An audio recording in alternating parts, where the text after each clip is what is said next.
Our community is pretty big, and I talk to a lot of game developers because of that, whether it is through our comments, whether it is through our Discord server, which is really cool and awesome and you should join, or it's through real life events where I go out and I meet other game developers and I talk about their experiences and things like that. And there is one thing that I can very quickly tell about them from just the way they talk, the way they approach game development and all of that, and that is the fact that they did or didn't release a game yet. This is not a gatekeeping video where it's like, oh, your opinion isn't valid if you've never released a game yet. It's just that I have very strongly noticed that game developers have different priorities and different concerns and all of that, whether they have already released one single game, yes or no. Like, it's one of the biggest milestones at the end of the day for game developers to have that first release under their belt, their first commercial release where they actually were planning on making some money from their game.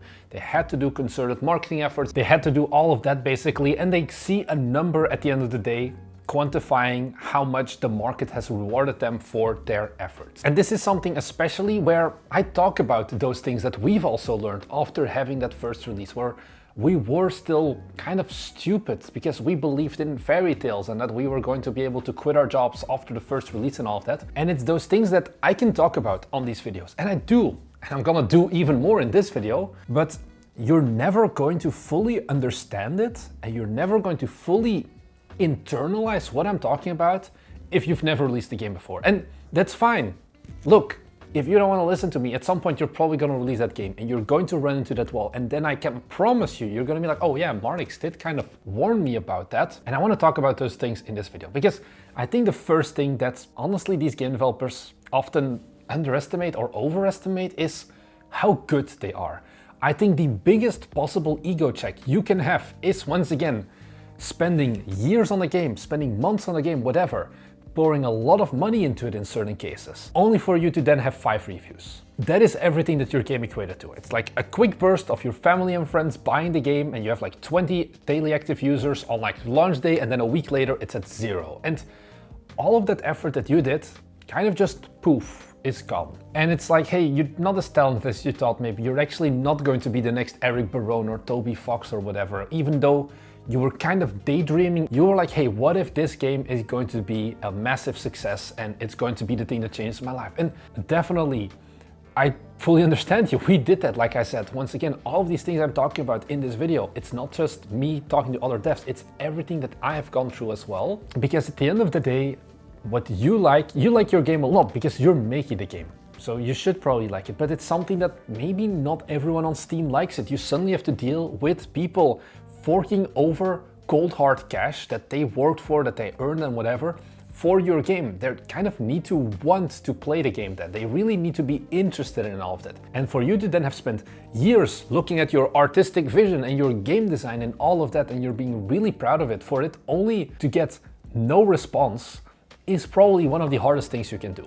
And honestly, this is even not the worst thing that can happen, nobody playing your game. It could be worse. Your game could be one that, hey, you do get some people interested in it. You did collect those wish lists and all of that before launch, and you were like, oh yeah, we're in the bag, we got 4,000 wish lists, all is good now. Only for the game to come out, and suddenly you're at like mixed reviews, negative reviews, people don't like the game, people don't like you, people start writing death threats to you in Steam comments and all of that, and you're just like, where did it go wrong? And it didn't go wrong anywhere.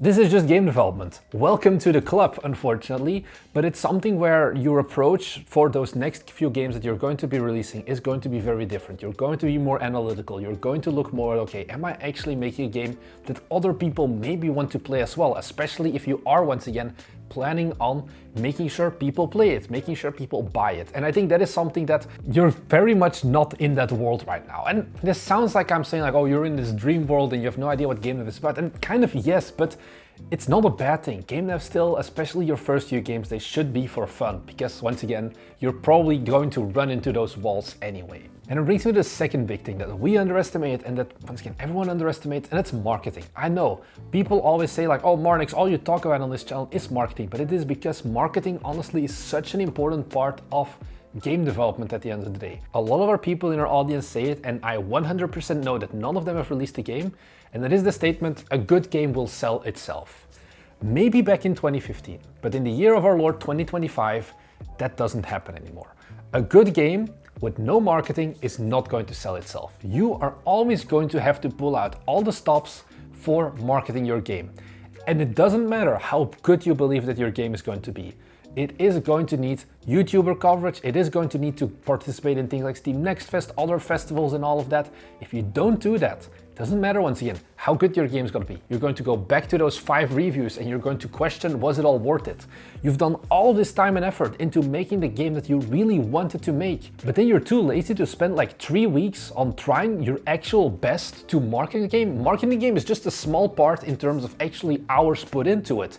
It's just not as sexy as adding new mechanics, adding new like areas to your game, doing level design and whatever. No, you have to open up Excel and have a whole list with emails and send out emails and Steam keys and all of that. It's like, it's not as interesting, but it's honestly more important, I think, than just making a good game. But this is once again something that a lot of developers, when they are starting out, when they're making those first games, they're just like, oh, I'm just going to make a game and the marketing will take care of themselves. This is once again something that, look, I'm yelling at you right now, please, for the love of God, do not underestimate your marketing. We've made tons of amazing content, honestly, on this YouTube channel. Like, if you watch these marketing videos, I can almost guarantee you, you're going to make hundreds or thousands of dollars from doing the things I describe in those videos. But a lot of people are just too stubborn, I guess, to understand how important marketing is really. Because this is once again one of those things where, okay, you're going to release that game and you're going to get those 5 reviews, and then it's going to be blatantly obvious. Where did it go wrong? It just went wrong by the fact that nobody knew that your beautiful game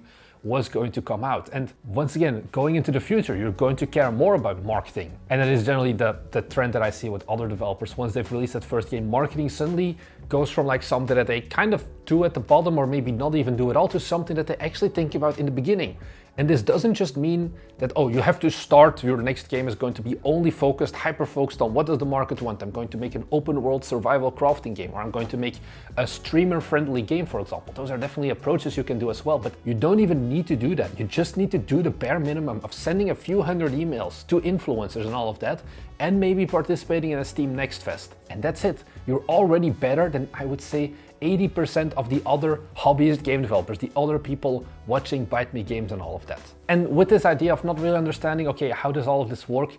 It's planning. You have these YouTubers, we love to say this thing whenever we make like beginner-friendly content of like, okay, you have your game idea, right? Now half your scope and then double your estimate and then double it again or whatever, and you'll still go over scope. This sounds kind of like, you know, over the top and silly and funny, and it's like very memey and whatever, but it's true. You are going to suck at planning your first games. Like, we've honestly almost given up on planning. Like, we try to set dates, but we already know at this point, like, look, we can do the monthly milestones, but most of the time gamedev is so unpredictable and priorities change, and suddenly something that you thought was just going to be a quick fix and take 2 days took like 3 months to implement a certain movement system or whatever. And you can't really plan these things because you've never gone through them before. It's just unknown to you. You've never done that certain mechanic. You've never implemented it into a game engine or whatever. And it's very easy to once again come up with these brilliant game mechanics in your head because you just imagine them. But actually rubber meets the road programming them, for example, or actually getting art and all of that, it takes a lot longer than you think. For example, when we're making a pixel art game, we're like, oh, it's pixel art. How hard can it be? We'll just make it ourselves. We'll have all of our main characters done in 2 months. And then we realized that we had one character done in 2 weeks and it looked bad. And now we're going to have to extrapolate that to what? 20 different enemies still? We quickly realized that this game was just not feasible anymore. But because we had already released the game before, we realized that, okay, look, this planning is just unsustainable. We have to cancel this game. Whereas our first game, once again, Forge Industry, was supposed to be a 1-month game. It took 15 months. How do you know that it's going to take that long? You don't, but it's something that you do. You release these games and then you do postmortems. You look at, okay, how long did it actually take? What were the parts that I got the most stuck on? And what can I learn from that?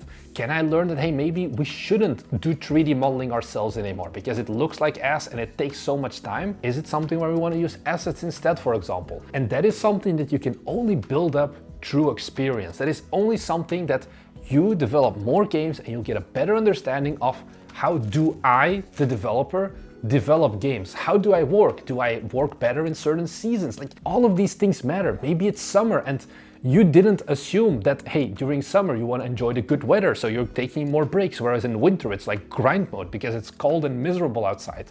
All of those things are things that you need to discover for yourself.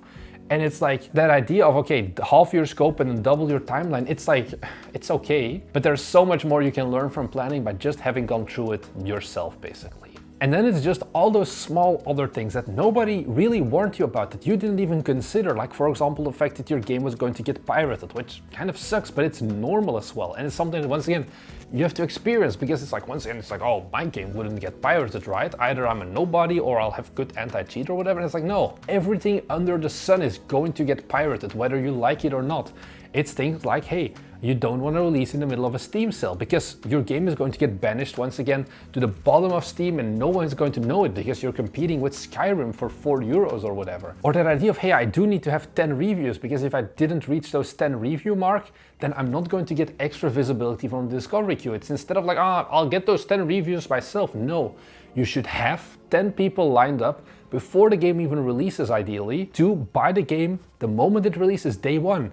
And like open it and then immediately write a review already. And it's like, yeah, maybe it's scummy in your eyes, but you're literally throwing away a lot of money by not accepting that this is unfortunately how Steam works. I can keep talking about these things, like launch discounts are another big one. And it's like, people told us as well of like, hey, you shouldn't release during a summer sale. Hey, you should release with a launch discount. And we're like, fuck it, we'll be fine. We weren't fine, spoiler alert. And these are things that, once again, you need to get kind of the ego check, and you need to run into that wall, and you need to lick your wounds, and you need to learn from that. And these things suck. And ideally, of course, you know, you have that saying of like, a smart man learns from his mistakes, a wise man learns from the mistakes of others. A lot of our audience, unfortunately, isn't wise yet.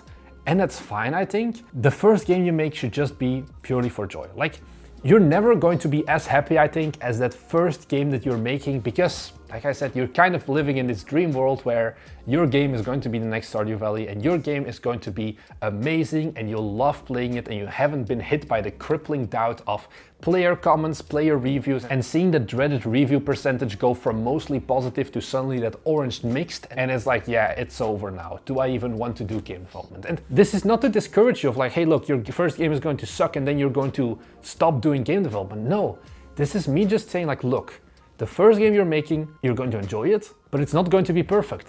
And I think you should accept that. You should accept that, hey, these first games I'm going to be making are probably not going to be masterpieces, but they are going to be amazing learning potential. And they're going to be learning potential that usually, hopefully still, has a pretty solid game for potential customers. It's just not going to be the game that is going to propel you from absolute nobody to suddenly becoming a world-renowned like game developer. That is, I think, the more important thing here. Learn from these things if you can, and if you can't, I told you so, I guess.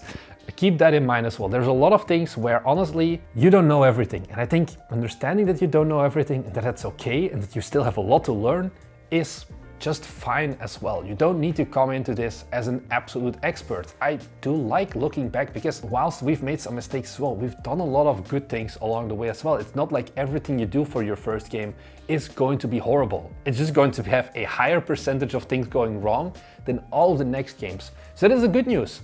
It can only go up after then. If you decide to release that first game and it's not as good as you expected, it can only go up from there.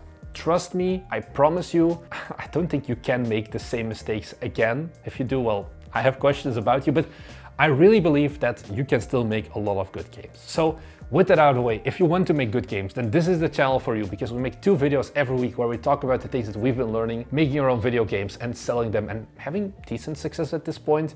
So if that is something that you're interested in, be sure to head down below and subscribe, as it makes me happy and you get notified whenever we upload these videos. So that's all I really have to say. Thank you very much for watching, and I'll see you guys in the next one. Bye!